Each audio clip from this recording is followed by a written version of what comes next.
उफ, कितना अरसा हो गया, मेरे तो दिमाग ने काम करना ही बंद कर दिया है। सारी बात सुनने के बाद एंजलिना ने सर झटककर मसनूई बेचारगी से कहा, तकरीबन कितना अरसा हो गया। ट्रे हाथ में पकड़े लिविंग रूम में दाखिल होती मैरीन के लहजे में तंज की वाजिया झलक थी। जब से मैंने वेंडीज की हार्ड चॉकलेट नहीं खाई, एंजेलिना मासूमियत से बोली। मैरीन ने ट्रे मेज पर रख दी और बोली, ये वेंडीज किस डिश का नाम है? डिश नहीं, रेस्टोरेंट का नाम है। एंजेलिना ने ताज्जुब से सर पर हाथ मारा। यहाँ से तकरीबन 2 स्ट्रीट छोड़कर नया खुला है। मैंने परसों ही इनकी हार्ड चॉकलेट ट्राई की है। गोया जनाब का दिमाग बरसों से काम नहीं कर रहा। रियान भी अब सूप सर्व करने में मैरीन की मदद करवा रहा था। एंजेलिना ने आंखें मटकाते हुए सर इस बात में हिला दिया और आगे बढ़कर रियान के हाथ से अपना प्याला थाम लिया। फिर बताओ यार, क्या करना है? अपना सूप खत्म करके रियान ने खाली प्याला मेज पर वापस रख दिया और सवालिया नजरों से दोनों की जानिब देखने लगा। करना क्या है? मुझे वेंडेज की हॉट चॉकलेट खिलाओ और काम बनवाओ। ओके। अपनी बेइज्जती का बदला लेने के लिए वो कुछ भी कर सकता था। जेब से जितनी रकम भी जाए, इसे इस बात की परवाह ना थी। दिमाग ठीक है? एंजेलिना का प्लान सुनकर मैरीन के कानों को हाथ लगाए। क्यों मैरीन, तुम एक्टिंग नहीं कर सकती? मैं कर सकती हूँ, तुम नहीं कर सकती, मैरीन ने चीख कर कहा और एंजेलिना ने कुछ गड़बड़ा के इसे देखा। तुमसे झूठ तो बोला जाता नहीं है, तुम एक्टिंग कैसे करोगी? मैरीन बकायदा इसे लताड़ रही थी। जहन्नम में जाओ। इतना अच्छा हल बताया था और मैं एक दिन हाई वर्ड क्वीन बन जाऊंगी। तुम्हें क्या पता मेरे एम्बिशन का। वो जो मुंह में आया बोलती चली गई और एकदम गड़बड़ा के रुक गई। अरे, मैरीन को हैरानी हुई थी। तुमने कभी नहीं बताया तुम्हें एक्टिंग का शौक है। एंजेलिना, तुम्हें एक्ट करने का शौक है? तुम मुझे बताना था, मैं तुम्हें अपने प्ले में ले लेता। रियान को वाकई झटका लगा था। अपने एक प्ले प्ले के लिए इसने पिछले दिनों बार एंजेलिना और मैरीन से लीडिंग रोल करने के लिए इसरार किया था, मगर दोनों ने हामी नहीं भरी थी।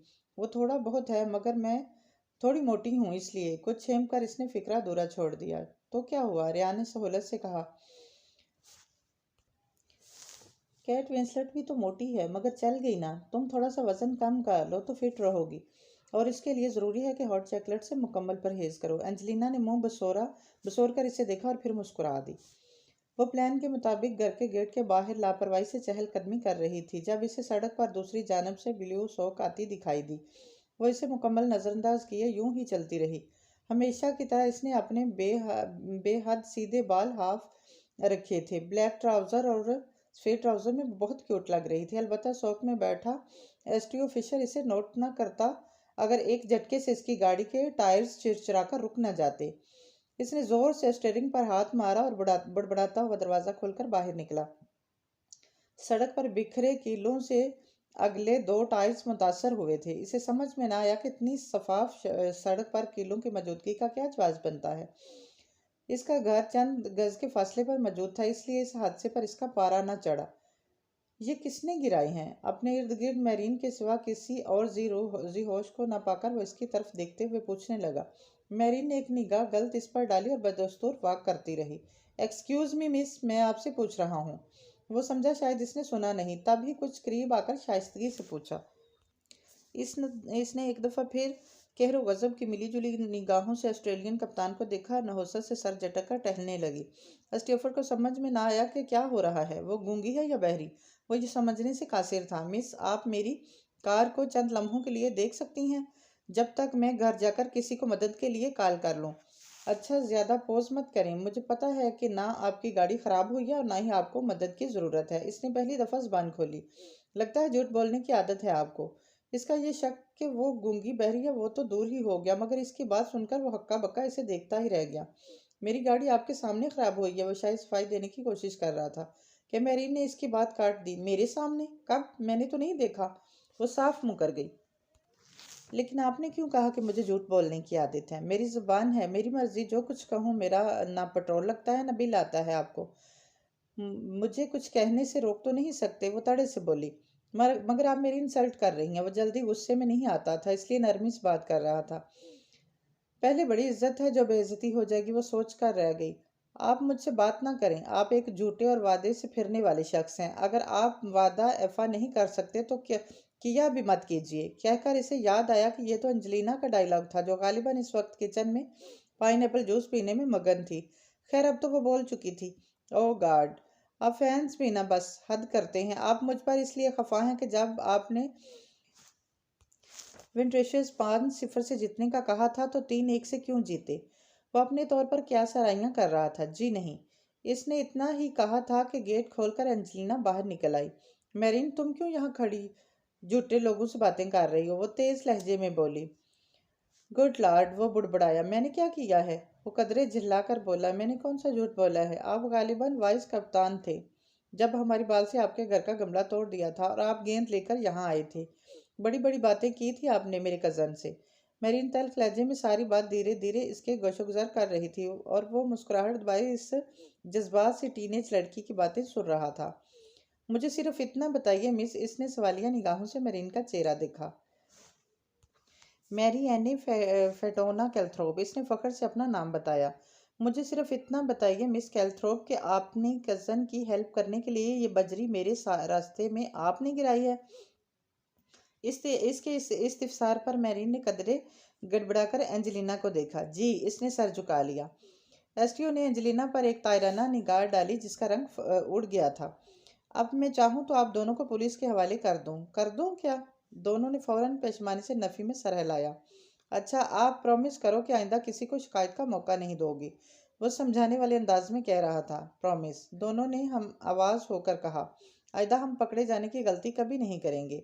अंदर ही अंदर वो दोनों डिटाई से यही सोच रही थी। ठीक है, मुझे अपने कज़न से मिलवाओ। मैं क्रिकेटर हूँ और cricket as a game of gentleman. Cricketer से कोई गेम सीखना चाहे तो वो कभी इनकार नहीं करता। और फिर कितने ढेर सारे दिन वो यूं ही बिस्तर पर लेटी बुखार में फंकती रही।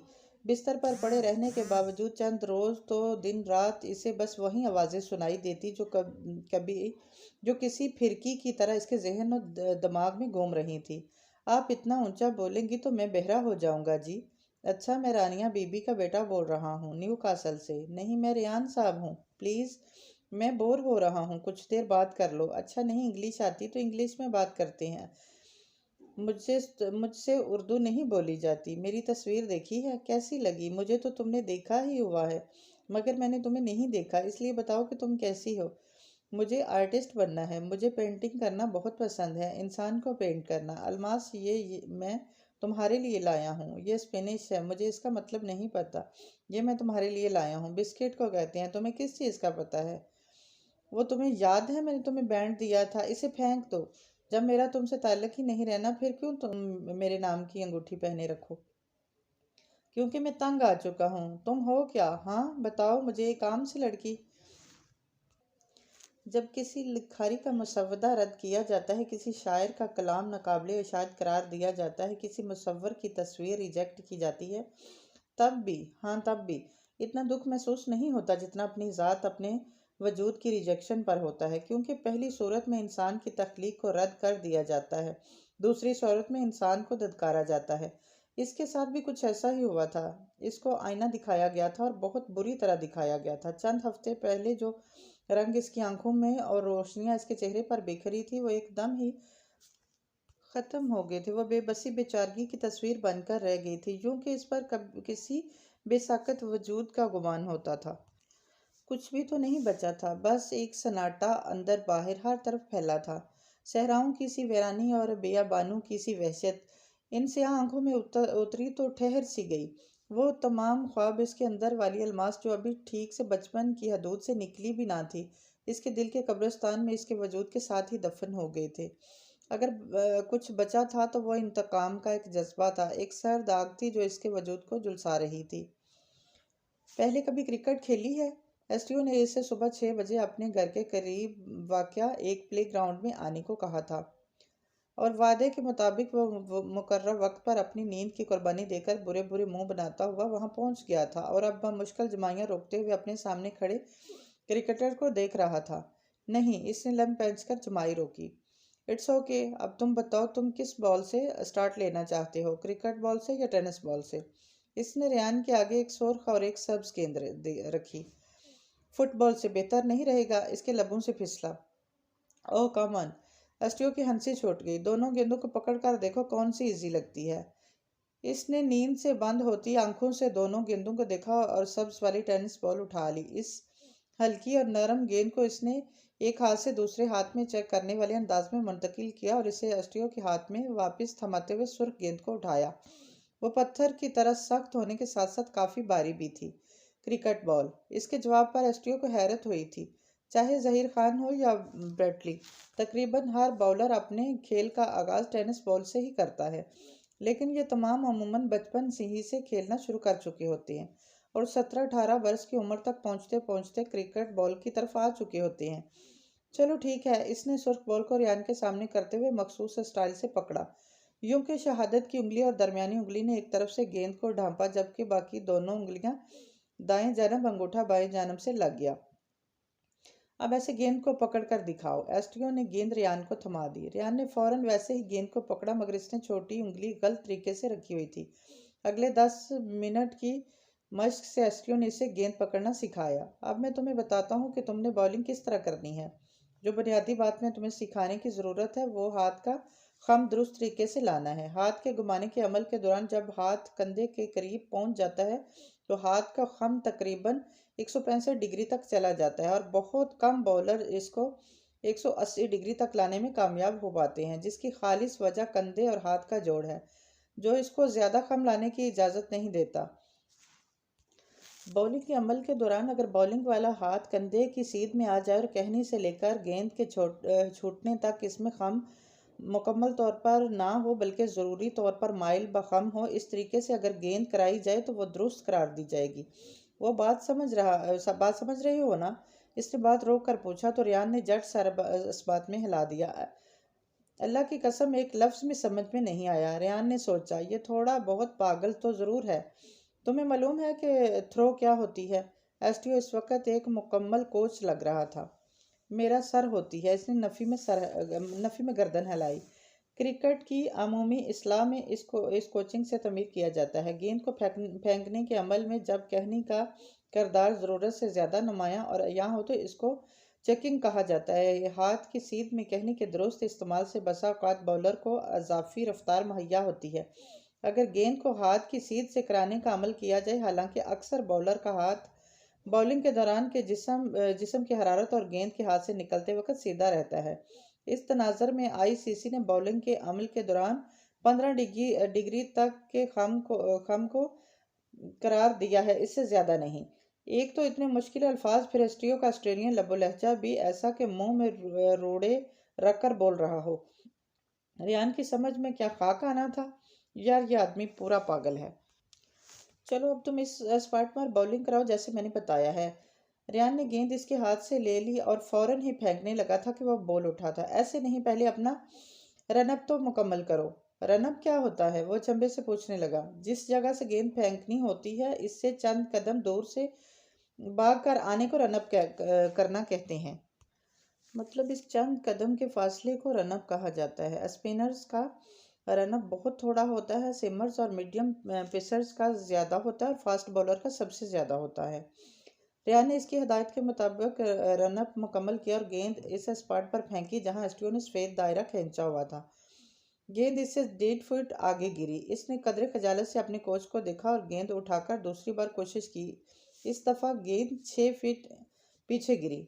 इसने सुबह वर्जिश वगैरह नहीं की थी, इसलिए बाजू के पट्टे थोड़े बहुत खिंचे खिंचे महसूस हो रहे थे, मगर इसकी परवाह किए बगैर ही इसने 22वीं दफ़ा में गेंद इस दायरे से 1 इंच के फासले पर बलाखिर फेंक ही दी और कामयाबी के जज्बे से सरशार होकर एस्टियो की जानिब देखा, जो इसे अजीब नज़रों से देख रहा था। एस्टियो ने अब सफ़ेद दायरे से चंद गज आगे स्टैंड में 3 स्टैंप और इसके ऊपर बेल सेट कर दी और इसे इशारा किया। इसने इसी तरह दुरुस्त लाइन और लेंथ पर गेंद कराई, जो विकेट के बाईं जानब से तकरीबन 1.5-2 फीट के फासले से निकल गई। एस्टियो इसे मुसलसल अजीब तरीके से देख रहा था। दोबारा करवाओ। अब की बार गेंद सफ़ेद दायरे से 10 इंच साइड पर गिरी और ठप्पा खाकर सीधी मिडल स्टैंप को ढह गई। तुम्हें किसने बाल स्विमिंग करना सिखाई है? एस्ट्रियो के लहजे में बला की हैरत थी। किसी ने नहीं। इसने स्विंग का मफहूम जाने बगैर ही कह दिया। वाकई इसने सताइशी अंदाज में सर हिला दिया। ये नेचुरल टैलेंट है। तुम में कुदरती तौर पर गेंद को इन स्विंग और आउट स्विंग करने की खसूसियत है। ये क्या होता है? इसने मासूमियत से पूछा। बॉल का बाहर की तरफ घूमना आउट स्विंग, जबकि अंदर की तरफ घूमना इन स्विंग कहलाता है। ये आर्ट्स आसिफ और गलपन का है, इसने तौसीफी अंदाज में बताया। ये आपके बच्चों के नाम है। जिस तरह बेतकल्लुफ़ी से वो इनके नाम ले रहा था, रेयान ने तो यही समझा था कि शायद इसके बच्चे हैं। मेरे बच्चे? अरे नहीं, मोहम्मद आसिफ और ग्लेन मैगरा जैसे नामवर बॉलर से नावाकिफ हो तुम। मोहम्मद आसिफ पाकिस्तानी जबकि ग्लेन मैगरा ऑस्ट्रेलवी है। एसटीओ ने हंसते हुए बताया। ओह अच्छा, इसने छेम कर इसे देखा।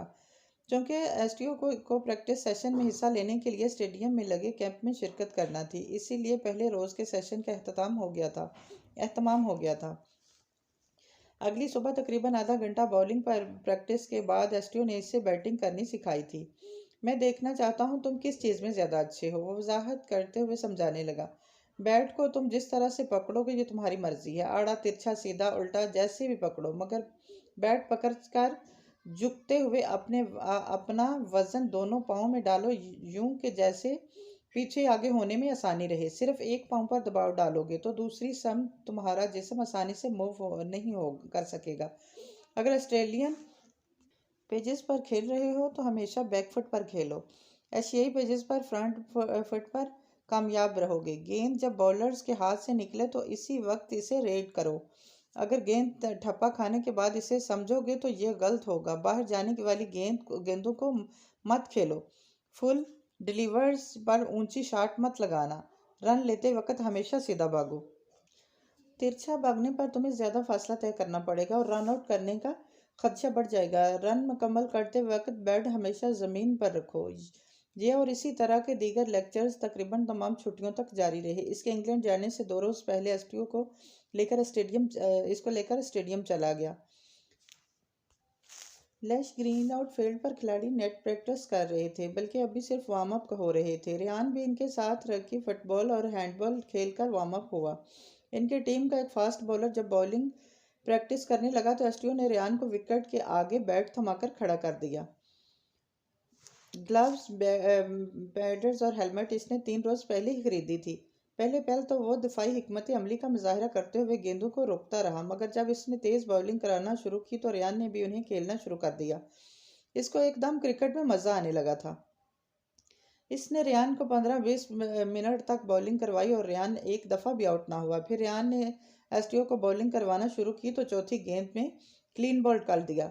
एडम को इसने पहली गेंद पर आउट कर दिया था। बाद में खिलाड़ी सीढ़ियों के रास्ते पोलैंड की जानब लौट गए। ड्रेसिंग रूम में कोच ने उन्हें मुख्तलिफ खिलाड़ियों की वीडियोस दिखाना शुरू कर दी, जो कि ऑस्ट्रेलियन टीम ट्रायंगुलर सीरीज में साउथ अफ्रीका और इंग्लैंड से मद्दे मुकाबिल होने जा रही थी, इसलिए स्लाइड्स उन्हें 2 टीमों के नामवर खिलाड़ियों की खामियों की थी। शान पोलाक की एक वीडियो चली तो रेयान खुद पर काबू न पा सका। ये बंदर है, जवाब में पूरे ड्रेसिंग रूम में कह के उबल पड़े। ये कौन है? इसने चूजे की शक्ल वाले इंग्लिश खिलाड़ी की बाबत इस्तिफसार किया। एंड्रियो स्ट्राउस। और ये ग्रेम स्मिथ, जवाब मिला। ये दोनों भाई हैं या फिर एक ही मुर्गी के अंडे से निकले हैं? इसने मासूमियत से पूछा।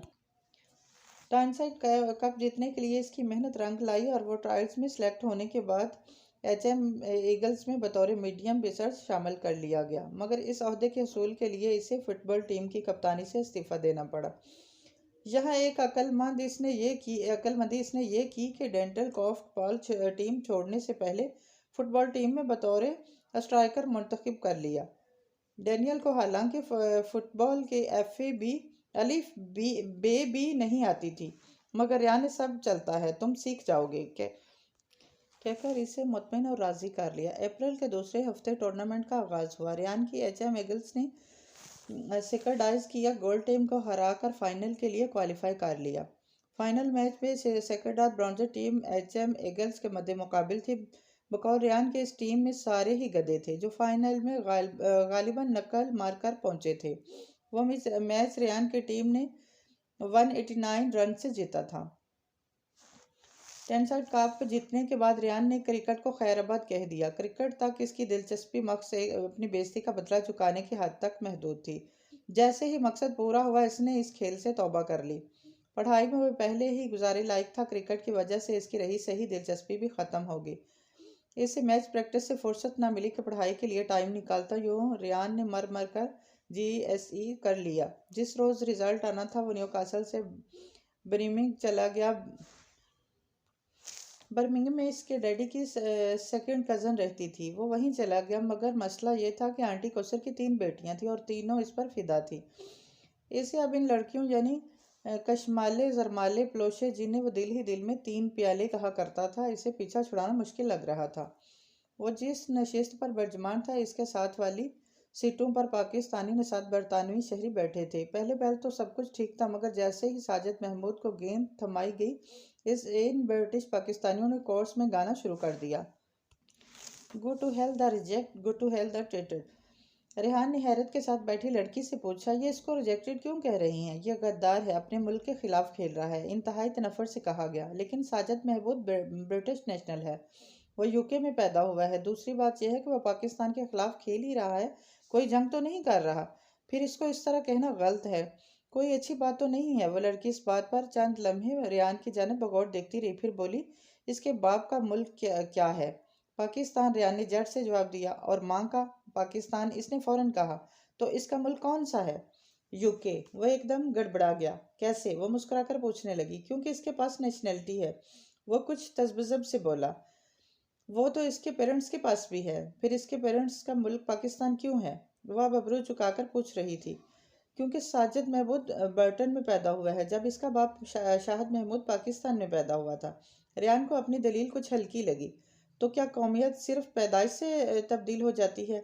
अगर एक बंगाली औरत सिर्फ अपने बच्चे को जन्म देने के लिए अमेरिका ले आती है और 2 रोज़ बाद अपने अमेरिका में पैदा होने वाले बच्चे को लेकर वापस ढाका चली जाती है और तमाम उम्र ढाका में गुजारी है, तो इसका बेटा क्या हुआ? अमेरिकन या बंगाली? अमेरिकन बोर्न बंगाली, रेहान ने डिप्लोमेटिक जवाब दिया। कोई एक बताओ। ओके, बंगाली। इसने हार मान ली। तो गोया ये तय है कि कौमियत पैदाइश के मुल्क से तयन नहीं की जा सकती? इसने पूछा। All right. साजिद महमूद का मुल्क बरतानिया है और इसी तरह साजिद महमूद भी ब्रिटिश है। अब ठीक है। वो शायद इसे कायल करना चाह रहा था। साजिद महमूद ब्रिटिश कैसे बन गया? अभी तो आपने कहा था कि वो पाकिस्तानी है। वो मुस्कुराई।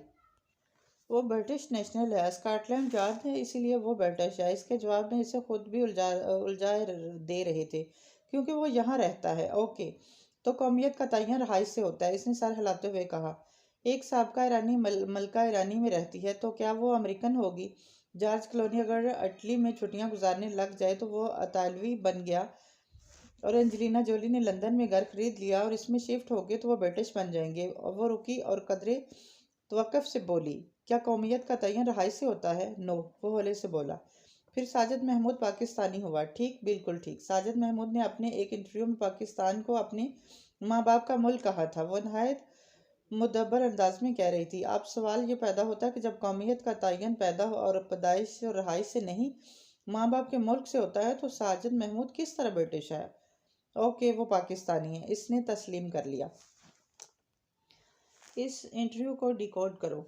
जैसे जैसे वो बड़ा होता गया, वो बेगैरत होता गया और इसको इल्म होता गया कि अगर यहाँ रहना है तो गोरों के तलवे चाटने पड़ेंगे। वो स्टेडियम पर निगाहें जमाई कह रही थी। रेहान बे इख्तियार हंस पड़ा। आपका मुल्क कौन सा है? पाकिस्तान, पाकिस्तान और सिर्फ पाकिस्तान। वो झट से बोली। हम बर्मिंघम में सिर्फ रहते हैं, मगर एहसास कमतरी का शिकार लोगों की तरह खुद को ब्रिटिश नहीं बनाते फिरते। आपका मुल्क क्या है? इसने पूछा। यूके। वो रुका और कदरे वक्फे से बोला, मेरी दादी अस्काट थी और दादा पाकिस्तानी और मेरी माँ फ्रेंच, तो आप ब्रिटिश कैसे हुए? अचंभे से पूछने लगी। रेहान ने रुख फेरा। इसे देखा, अगर कौमियत का तयन सकाफत और आबाजदाद के मुल्क से ही होता है तो मेरी दादी के ब्रिटिश होने की वजह से मैं भी ब्रिटिश हुआ। फिर तो आप फ्रेंच भी हुए। वो बेसाख्ता बोली। ममा की वजह से? इसने सवालिया नज़रों से इसे देखा और सर हिला दिया। बिल्कुल। और फिर पाकिस्तानी फादर के बायस आप थोड़े बहुत पाकिस्तानी भी बन गए थे। वो हल्के फुल्के अंदाज में कह रही थी। मगर मैं इंग्लिश हूँ। वो मुतज़ब्ज़िब था। कैसे? वो मुस्कुराकर पूछने लगी।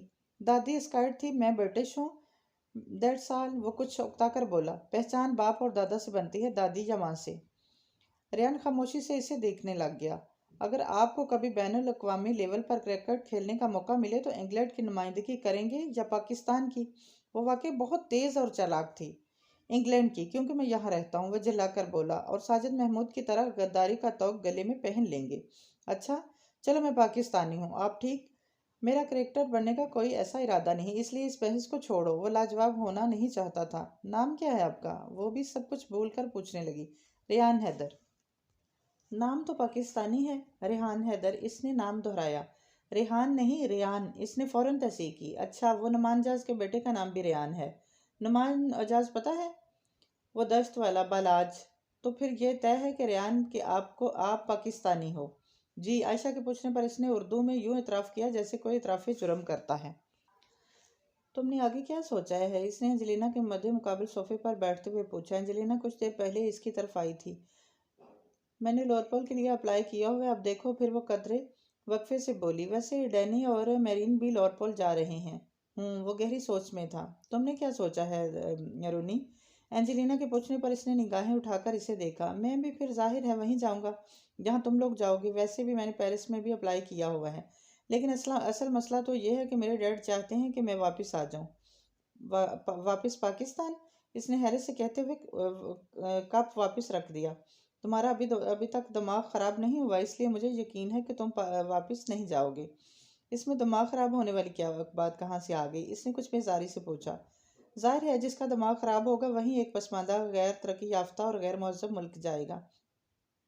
तुम खुद सोचो, क्या वैल्यू है पाकिस्तान की यहाँ पर? यहाँ लोग पाकिस्तान को फ़कीर कहते हैं, दहशतगर्द कहते हैं। सिर्फ बरतानवी शहरियों की बात ना करो। मिस्री, अफ़गानी, तुर्की और इराकी मुसलमानों को देख लो, वो थूकते हैं। पाकिस्तानियों पर नफरत करते हैं पाकिस्तान से। इसलिए फॉर गॉड सेक तुम वहाँ कभी मत जाना। एंजेलिना ने कानों को हाथ लगा लिया। रेयान खामोशी से इसे देखता रहा। क्या सोचने लगे हो? इसको खामोश पाकर एंजेलिना ने इसकी आंखों के आगे हाथ लहराया। सोच रहा हूँ कि पाकिस्तान तुम्हारी नज़र में ऐसा है तो फिर मैं भी पाकिस्तानी होने के नाते ऐसा ही होऊंगा। वो इसके चेहरे पर निगाहें जमाए नहायत संजीदगी से कहने लगा। तुम नहीं तो तुम कौन सा पाकिस्तानी हो? इसने लापरवाही से कहा। क्यों, मैं पाकिस्तानी नहीं हूँ क्या? नहीं, तुम फ्रेंच हो। क्यों नहीं हूँ? इसने तेजी से इसकी बात काटी। आयशा के कहे गए जुमले इसके जहन में गूंज रहे थे। तुम क्या बैकडोर मुसलमानों की तरह लड़ने लग गए हो वहाँ? वो खफकी से बोली। जिंदगी में पहली बार वो दोनों इस तरह एक दूसरे से बात कर रहे थे। मुसलमान बैकवर्ड नहीं होते एंजलिना, वो एकदम ही खोल उठा था। होते हैं, वो जवाबन चीख कर बोली। वो जिस तरह तुम बात कर रहे हो ना, यही जाहिर होता है कि तुम इतना पढ़ लिख कर भी कितनी बदलहाजी से बिहेव करते हो। मैं बदलहाज हूँ और तुम क्या हो? वो तंजिया लहजे में बोला। फॉर गॉड सेक रेयान, मेरा दिमाग मत खाओ। वो चिढ़कर बोली। डैडी सही कहते हैं कि मुसलमानों से दोस्ती नहीं रखनी चाहिए। अच्छा, यानी कि मैं कज़न और दोस्त नहीं, सिर्फ मुसलमान हूँ तुम्हारी नज़र में। बाकी सब रिश्ते ख़त्म। मुझे अपने मज़हब पर फ़ख्र है। और तुम क्या हो? तुम्हारा मज़हब क्या है? हाँ, तुम लोगों के पास जो किताब है वो भी खुद लिखी गई है, ना कि अल्लाह का कलाम है। जाओ जाकर डोंची कोड पढ़ लो, समझ में आ जाएगी। तुम एक झूठे मज़हब के पैरोकार हो और मेरा मज़हब सच्चा है। वो गुस्से से ऊंचा ऊंचा बोल रहा था। अगर डैडी इतना ही मना करते हैं मुसलमानों से दोस्ती करने से तो तुमने क्यों की मुझसे? या शायद इसने लहजे को तंजिया कर दिया। या शायद तुम्हें खाने पीने की आदत के बायस कोई ऐसा बंदा चाहिए था जो तुम्हें खिला सके। My foot. वो गुस्से से खड़ी हुई। You bastard, you son of a bitch. वो पैर पटक कर वहां से चली गई और वह निढाल होसा होकर सोफे पर गिर गया। जिंदगी में पहली बार वो इतना हर्ट हुआ था।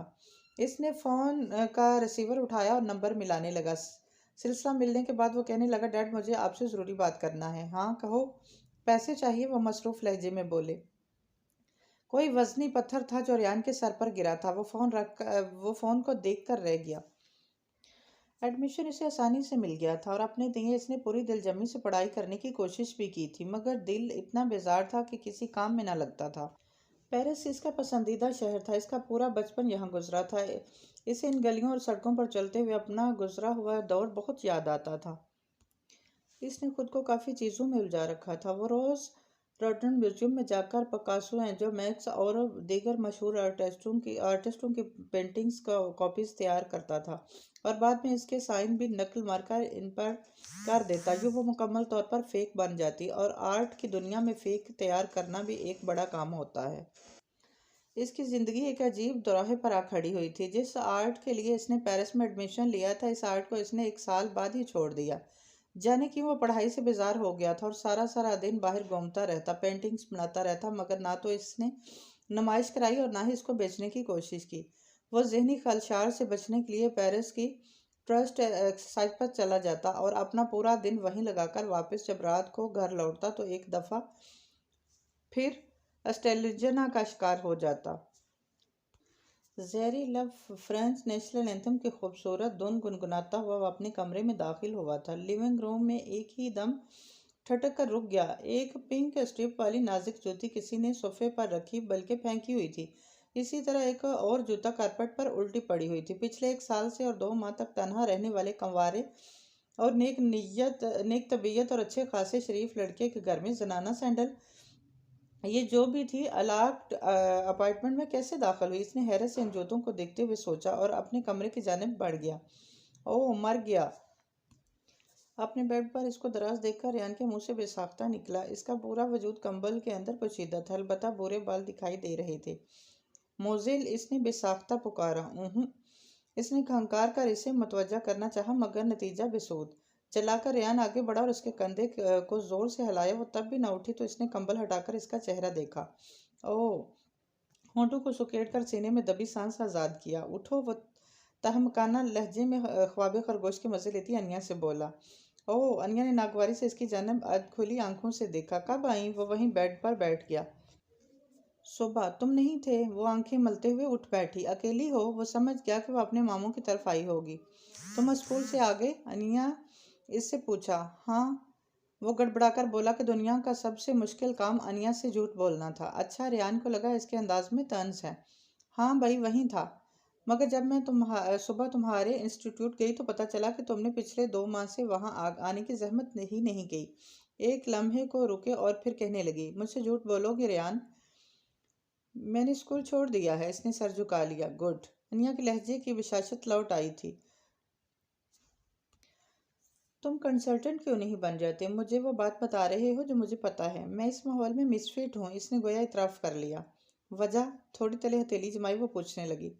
मुझे अपना आप वहाँ ठीक नहीं लगता। इसके लहजे में शाइस्तगी थी। तुमने कभी सोचा रेयान कि तुम कौन हो? आंखों की पुतलियां सकेड़ के वो पूछ रही थी। मैं रेयान हूँ, रेयान हैदर। रेयान ने हैरत से इसे देखते हुए जवाब दिया। और मुसलमान हूँ। और ब्रिटिश नेशनल हूँ। और इसी अंदाज में पूछा। पैदाइशी फ्रेंच हूँ। और एक आर्टिस्ट हूँ। और एक वो जच हो गया। ब्रिटिश हो या फ्रेंच? अनिया पहले जो चौथे अल्फाज पर जोर देकर बोली, मिक्स हूँ। रेयान ने शाने उचकाए। मिक्स कुछ नहीं होता। इंसान कोई एक चीज़ होता है या कुछ नहीं होता। तुम क्या कहना चाहती हो? तुम्हें तुम्हारी पहचान कराना चाहती हूँ क्योंकि हमारी फैमिली में तुम ही हो जिसकी अपनी पहचान नहीं है। मतलब? इसने अब्रू उठाई।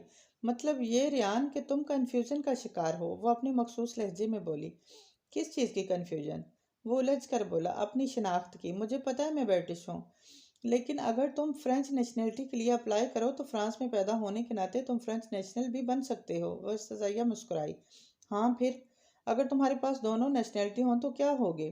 वो तजब्ज़ब के आलम में कुछ बोलने लगा मगर रुक गया। कंफ्यूज हो गए ना? तुम मुझे कंफ्यूज कर रही हो। वो उलझा था, इसीलिए इल्ज़ाम बहन के सर पर डाल दिया। अनिया के इस्तिफसार पर रेयान को 1-1.5 बरस पहले मिलने वाली आयशा याद आ गई। वो भी ऐसी ही बातें करती थी। मुझे नहीं पता, इसने शिकस्त खुर्दा लहजे में कहते हुए गर्दन नफ़ी में हिला दी। अनिया ने तरहम अमेज निगाहों से इसको देखा। तुम कंफ्यूज्ड हो? फिर क्या करूं? अपना मुहासिबा करो। तुम्हें पाकिस्तान का कौमी तराना आता है? नहीं। इसके जवाब पर अनिया चंद सानी इसका चेहरा देखती रही, फिर बोली, इंग्लिश और स्पेनिश भी आती है। हाँ, इसने मस्बत जवाब दिया। स्पेनिश लिखना आती है? इसने पूछा। हाँ। उर्दू लिखना आती है? नहीं। इसने नफ़ी में सर हिलाया। क्यों? कभी सीखी नहीं? क्यों नहीं सीखी? दिल नहीं चाहा। इसने दो टोक अंदाज में जवाब दिया। तुम्हें वो जुबान नहीं आती जो तुम्हारी है, तुम्हारे बाप की है। तुम्हारा शहर कराची है, न्यूकासल या पेरिस नहीं। तुम इस वक्त अपने नहीं गैरों के मुल्क में बैठे हो। रेयान, प्लीज़ खुद को पहचानो। तुम जितने फरंगी बन जाओ, यहाँ रहोगे तुम पाकिस्तानी ही, क्योंकि तुम्हारे खून में पाक मिट्टी की खुशबू है। खुद को पहचानो। राइट। इसने सर हिला दिया। मैं पाकिस्तानी हूँ, फिर क्या करूँ? तुम्हारे मुल्क को तुम्हारी ज़रूरत है। तुम? मेरी ज़रूरत? मैं अलहमरा हाल में अपनी आर्ट की नुमाइश करूं? क्या करूं मैं पाकिस्तान के लिए? वो तंजिया लहजे में बोला। तुम्हें अल्लाह ने सब कुछ दिया है। तुम्हारा तल्लक इन मशहूर 22 ख़ानदानों में से एक है जिन्होंने पाकिस्तान की दौलत बांट रखी है। वो समझाने वाले अंदाज में बोली, ओके, तुम चाहती हो कि मैं स्टॉक एक्सचेंज का इंडेक्स बढ़ाऊं पाकिस्तान में पैसा भेजकर? वो कुछ समझ कर बोला, मैं भिजवाऊंगा। नहीं, स्टॉक एक्सचेंज तुम्हारी बैसाखी की ज़रूरत नहीं है। पाकिस्तान में कई बड़े सरमायादार मौजूद हैं। हाँ, अल्लाह ने हमारे मुल्क को बहुत दिया है। वो लाठमार अंदाज में बोली, फिर क्या करूं? पाकिस्तान वापस आ जाओ और इसे बेहतर बनाओ। अपने मुल्क के लिए कुछ करो। वो पुराज़्म लहजे में बोली, अनिया, सिर्फ तुम अकेली मोहब्बे वतन नहीं हो, मैं भी अपने मुल्क से बहुत मोहब्बत करता हूँ। I really love you Pakistan. Shut up Riyan, just shut up. Aniya ने इसे टोका। ये मुल्क है, हमारी महबूबा नहीं, जिसे तुम आई लव यू कह के लोरी सुनाकर बहलाना चाह रहे हो। ये तुम्हारा मुल्क है। इसे नाम नहाद इश्किया डायलॉग्स की ज़रूरत नहीं, काम की ज़रूरत है। इसे अपने खोए हुए दामाद की तलाश है जो दूसरे मुल्कों में काम कर रहा है। याद रखो, खवास हमेशा अवाम से निकलते हैं और वैसे ही होते हैं जैसी अवाम होती है। अगर हुक्मरान करप्ट है तो कौम भी करप्ट है, और अगर कौम बेईमान और झूठी, सुस्त और काहिल है तो ये तमाम वस्फ हुक्मरान में भी मौजूद होंगे। एक कौम पर हमेशा वैसा ही सरदार मुसल्लत किया जाता है जैसी वो होती है। तुम गवर्नमेंट को इल्ज़ाम नहीं दे सकते रियान। तुम ठीक कहती हो। इसने एक गहरी सांस ली। मगर अनिया, मैं क्या करूं? अपने आर्ट्स को इंटरनेशनल सतह पर मुतारफ करवा के अपने मुल्क का नाम रोशन करूं? तुम पाकिस्तान आ जाओ, इंडस वैली में एडमिशन ले लो और बेशक पेंटिंग करते रहो, मगर इसको बतौर कैरियर मत लो, क्योंकि इससे मुल्क को इतना फ़ायदा नहीं होगा। वो खामोश हो गई। फिर कैरियर किस चीज़ को लूँ? बिजनेस को? डैड का हाथ बटाऊं? ठीक है, वो फ़ौरन मान गया। तुम बिजनेस में मत आओ। फिर? क्रिकेट। क्या? वो समझा नहीं। तुम क्रिकेटर बन जाओ, अन्या आश्चर्य से बोली। दिमाग ठीक है तुम्हारा? वो हैरानी से इसे देख रहा था। हाँ ना, तुम बहुत अच्छी क्रिकेट खेलते हो, और देखना, एक रोज तुम क्रिकेट स्टार बनोगे। वो अगले 15 मिनट तक इस मौजू पर बात करते रहे और रेयान ने हार मान ली। अन्या को उम्मीद नहीं थी कि वो इतनी आसानी से मान जाएगा। खुद रेयान को भी ये उम्मीद ना थी। बेटा, क्या बात है? तुम काफी कमजोर होती जा रही हो। रानिया ने फिक्रमंदी से प्याज काट दिया। अलमास को देखकर पूछा। इसने चौंक कर सर उठाया। नहीं तो। वो फौरन बोली। अनिया खामोश निगाहों से इसे देखने लगी। वो एक दफा फिर प्याज काटने में मगन हो चुकी थी। रानिया के टो लेने की आदत कभी नहीं रही थी, मगर इसके बावजूद भी अलमास के रवैये में चंद माह से आई तब्दीली वो महसूस किए बगैर ना रह सकी। अलमास कुछ अरसा कबल 3 रोज एक अपने क्वार्टर में बीमार पड़ी रही थी। इसको बुखार हो गया था और सर में बेतहाशा दर्द था। वो इसे लेकर हॉस्पिटल गई थी। डॉक्टर्स ने कहा था कि इस लड़की को कोई डिप्रेशन है। रानिया की समझ में इस डिप्रेशन की वजह नहीं आई थी। अस्पताल से आने के बाद अलमास का रवैया यकसर तब्दील था। वो अब गैर ज़रूरी गुफ्तगू नहीं करती थी, जवाब हूँ हाँ में देने लगी, और इसने रगबत से खाना तर्क कर दिया था। इसके अंदर सिर्फ यही तब्दीली नहीं आई थी। रानिया ने नोट किया था, वो जब भी कुछ कह रही होती तो अलमास नहायत गौर से इसे देख रही होती, फिर इसकी तरह बोलने की कोशिश करती। एक तरह से इसका नर्म और साफ उर्दू वाला लबो लहजा नकल करने की कोशिश करती। इस चीज़ ने इसके बोलने के अंदाज में बेहद फ़र्क डाला था। वो पहले से साफ और अच्छा बोलने लगी थी। कई दफ़ा अनिया ने इसे आईने के पास खड़े अपना अक्स देखते देखा था। इसे बिला वजह टोकने की आदत नहीं थी, इसलिए इसको कुछ न कहा। मगर बहरहाल वो इतना तो समझ चुकी थी कि अलमास पहले से ज़्यादा अपने बारे में कॉन्शियस हो गई है। खूबसूरत तो वो थी, मगर मैले और गंदे लिबास में और चेहरे के कदरे फरबे माइल होने के बायस वो हुस्न छुप सा गया था। मगर जब से इसने अपना ख्याल रखना शुरू किया था तो उसकी रंगत एक दफ़ा फिर से निखर आई थी। अब वो अच्छे कपड़े पहनती थी और अपनी तनख्वाह कपड़ों जूतों पर खर्च करने लगी थी। कम खुराक लेने के बायस वो पहले से आदी रह गई थी और चेहरे के नकोश और भी वाजिया हो गए थे। फ़ोन की घंटी पर अनिया जैसे किसी सोच से बाहर आई थी। उन्होंने सोचा कि अलमास को फ़ोन उठाने का कह दें, मगर अब वो फ़ोन नहीं रिसीव करती थी। इसने चंद माह पहले रानिया से कहा था कि मुझे फ़ोन उठाने का ना कहा करें, मुझे फ़ोन से डर लगता है। सो इसीलिए रानिया ने फिर भी इसे फ़ोन उठाने को नहीं कहा। हेलो, उन्होंने रिसीवर उठाकर कहा तो अलमास ना चाहते हुए भी इसकी जाने मतवज्जा हो गई। हाँ, कैसी हो? अच्छा, तुम मिली रोनी से? इसके लबों पर एक मुस्कुराहट बिखर गई। अच्छा, फिर क्या कहता है? रैली कर लिया तुमने इससे राजी? ओह, डेट्स ग्रेट। वो दूसरी तरफ से कुछ कहने सुनने लगी, जबकि अलमास मुस्तरिब सी होकर उन्हें देखे गई। फिर कब आ रहा है रेयान कराची? वो और भी कुछ कह रही थी, मगर अलमास से सुना ही नहीं गया। वो शल सी होकर जहाँ थी वहीं बैठी रही। वो कराची आ रहा है, शायद छुट्टियां गुजारने, मगर वो इसकी मौजूदगी में वहाँ किस तरह रह सकती है? इस शख्स ने इसकी इज्जत नफ्स को कुचला था, इसके साथ टाइम पास किया था, और अब वो किस तरह इसका सामना करेगी? नहीं, इसे यहाँ से चले जाना चाहिए, कहीं भी, लेकिन यहाँ नहीं रहना चाहिए। मगर वो जाए तो जाए कहाँ? इसका तो पूरी दुनिया में कोई नहीं था। कोई अजीज रिश्तेदार तो किसी को भी नहीं जानती थी, फिर क्या करे। मेरा बेटा रेहान इसी हफ्ते कराची आ रहा है, रानिया फ़ोन बंद करके खुशी खुशी से बताने लगी। इतना अरसा हो गया है ना इसे देखे हुए। वो अपने धुन में मगन बोले जा रही थी, जबकि जबकि इसके दिलो दिमाग में एक तूफान सा बरपा था। इसने सोचने की कोशिश की कि वो किसको जानती थी। ना ही कोई दोस्त अहबाब, सिर्फ रानिया ही थी। और एक जमाके से इसे वो याद आया था, रमेश। हाँ, इसने वादा किया था कि वो इसकी मदद करेगा, फिर इसे ज़रूर इससे रब्ता करना चाहिए। इसे याद आया रमेश ने इसे अपना कार्ड दिया था, और कार्ड भी अभी तक इसके पास मौजूद था। मैम, कुछ देर सोचने के बाद इसने सर हिलाया। मुझे आपसे एक बात करना थी। हाँ कहो। इसकी जानिब फ़ौरन मुतवज्जो हुई वो। मैम, मैं अपनी एक खाला के पास लाहौर जाना चाहती हूँ। मुझे कल बाजार में वो मिली थी, उन्होंने मुझे अपना पता दिया था। क्यों, कोई मसला है यहाँ? रानिया को हैरत हुई। नहीं मैम, वो मैं अपनी खाला के पास जाना चाहती हूँ। चलो, जैसे तुम्हारी मर्जी। रानिया भी खामोश हो गई। 4 दिन बाद अलमास वहां से निकल गई। 5वें रोज रेहान कराची आ गया और